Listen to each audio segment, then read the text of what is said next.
Salut les amis, suite de notre série sur les prix Nobel et aujourd'hui on se donne une minute pour comprendre le prix Nobel de littérature. Ça commence dans 5 secondes.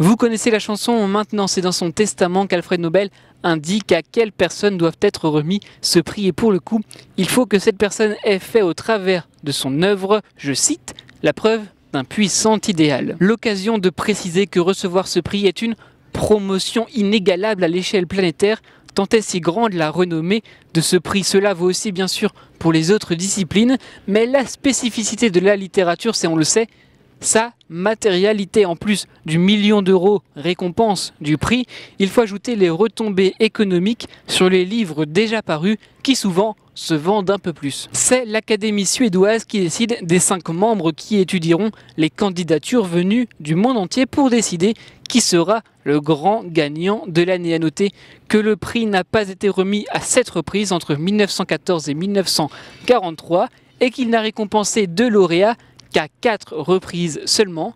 Ce n'est plus arrivé depuis 1974. Et parmi ces lauréats, il y a entre autres le Belge Maurice Maeterlinck en 1911, le Premier ministre britannique Winston Churchill pour ses discours en 1953, l'Américain Hemingway l'année suivante, Albert Camus en 1957, le Soviétique Boris Pasternak, auteur du Docteur Zhivago en 1958, mais il est contraint de refuser le prix. John Steinbeck en 1962, Jean-Paul Sartre en 1964, mais il le refuse. Samuel Beckett en 1969 ou encore Bob Dylan en 2016, gros saut dans le temps. Il est le seul artiste musical à avoir été récompensé par ce prix à ce jour.